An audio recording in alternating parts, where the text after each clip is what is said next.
आंखों से इतिहास बनते देखिए। लैंडर मॉड्यूल की गड़गड़ाहट से सुन सकते हैं कि आप अपनी स्क्रीन पे देख सकते हैं कि हम चांद के जिस हिस्से पर कोई नहीं पहुंच पाया, वहां अब भारत पहुंच गया है।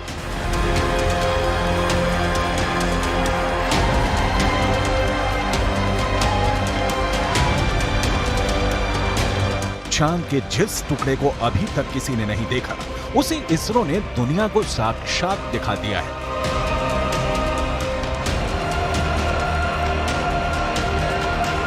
यह मुमकिन हो सका है चंद्रयान 3 के चांद के दक्षिणी ध्रुव पर सॉफ्ट लैंडिंग से।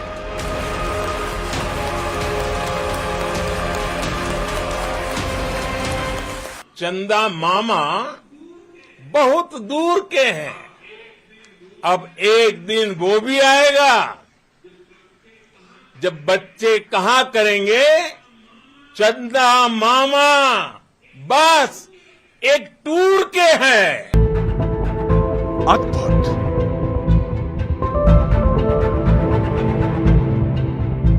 अविश्वसनीय,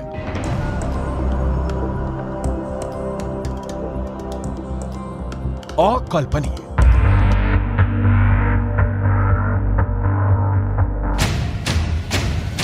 चांद के दक्षिणी ध्रुव पर सॉफ्ट लैंडिंग करने वाला भारत दुनिया का पहला देश बन गया है। चंद्रमा के दक्षिणी ध्रुव पर भारत की अमिट छाप छोड़कर भारत का चंद्रयान 3 ने वर्ल्ड रिकॉर्ड बना दिया है। चांद के दक्षिणी ध्रुव पर उतरकर उसके दीदार करने का सपना ऐसे तो दुनिया के सभी बड़े बड़े देश देख रहे थे, लेकिन जीत का सेहरा भारत के सिर सजा है।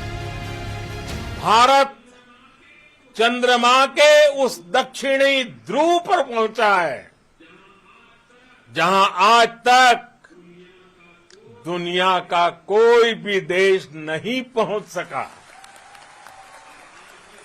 अब आज के बाद से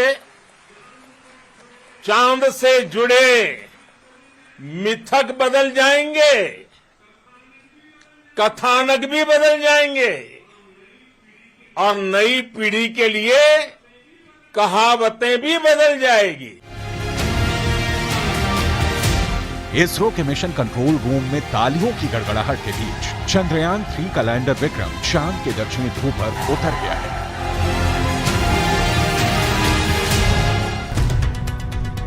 इसरो के मुताबिक चंद्रयान 3 के 3 अहम मकसद हैं। पहला, विक्रम लैंडर की चांद की दक्षिणी सतह पर सुरक्षित और सॉफ्ट लैंडिंग। दूसरा, प्रज्ञान रोवर को चांद की सतह पर चलाकर दिखाना। तीसरा, वैज्ञानिक परीक्षण करना।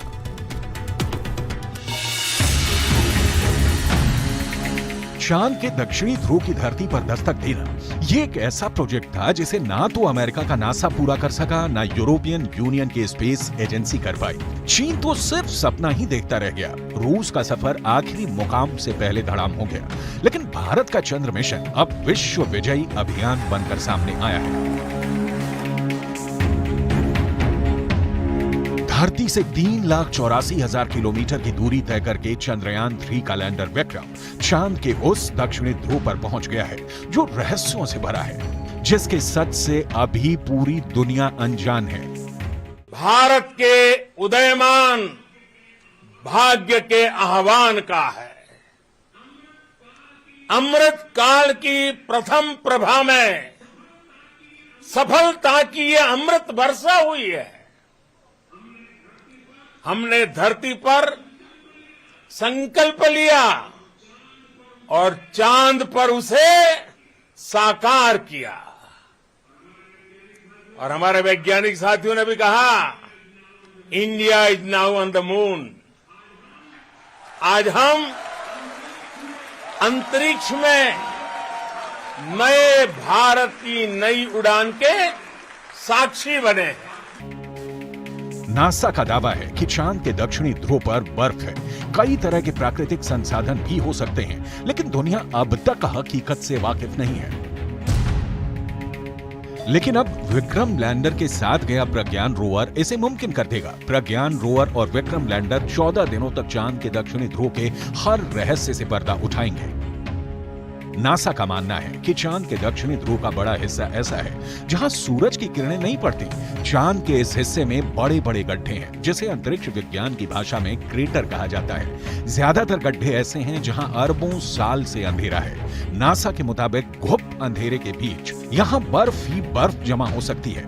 चांद के दक्षिणी ध्रुव पर जमी बर्फ का विश्लेषण अब चंद्रयान 3 के विक्रम लैंडर के साथ गया प्रज्ञान रोवर करने वाला है।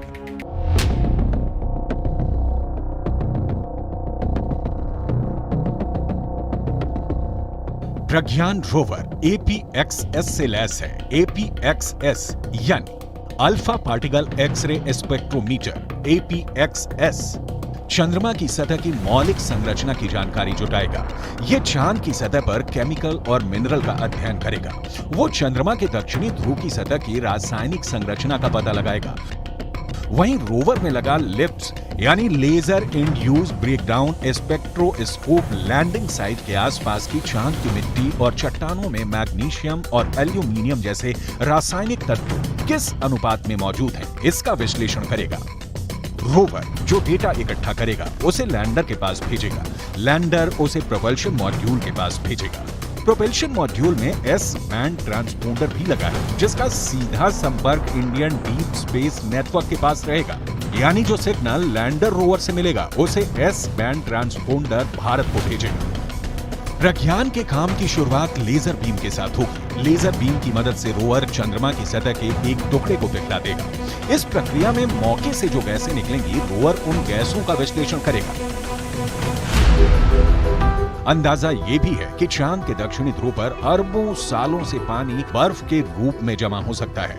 अगर चंद्रयान 3 के रोवर ने इसकी पुष्टि कर दी तो चंद्रमा पर जीवन की संभावनाओं से जुड़े सटीक संकेत मिल सकते हैं। अगर संकेत सकारात्मक रहे तो चांद पर इंसानों की बस्ती बसाने का सपना भी साकार हो सकता है। बड़ा सवाल है, चांद पर कैसे बसेगी इंसानों की बस्ती? चांद पर बसे शहर का नजारा कैसा दिखेगा? क्या चांद की जमीन पर भी धरती जैसी फसल लहराएगी? क्या चांद की धरती पर खेती मुमकिन है?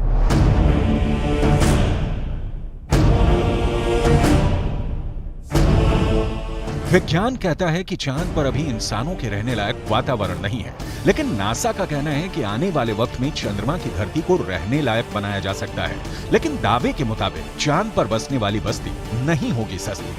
अंतरिक्ष में चंद्रमा धरती का सबसे करीबी पड़ोसी पिंड है।